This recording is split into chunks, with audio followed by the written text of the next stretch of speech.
কিন্তু বুঝি না আগে তো ওই যে স্লিপ দিছে তারপর মেম্বার চেয়ারম্যানকে ভোট দিছি ওই বাক্সের মধ্যে ফেলাই দিয়েছি। আচ্ছা ওনাকে যে দিয়ে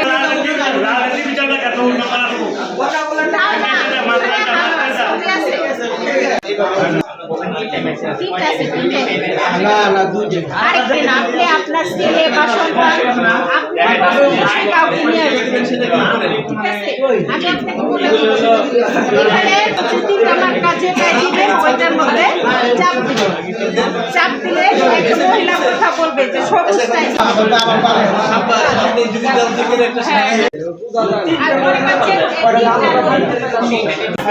নাম্বার নাই, নাম্বার তো নাই, নাম্বার লাগবে না, মার্কা এখানে মার্কা আছে, এখানে মনে করেন তিনটা মার্কা থাকবে। হ্যাঁ, আপনি যে মার্কায় টিক দিবেন, যে মার্কায় দিবেন ওই মার্কায় টিক দিবেন। কিন্তু বুঝি না আগে তো ওই যে স্লিপ দিছে তারপর মেম্বার চেয়ারম্যানকে ভোট দিছি ওই বাক্সের মধ্যে ফেলাই দিয়েছি বাস করে। এখন এটা তো অন্যভাবে এখন তো এই যে এটা বুঝি না।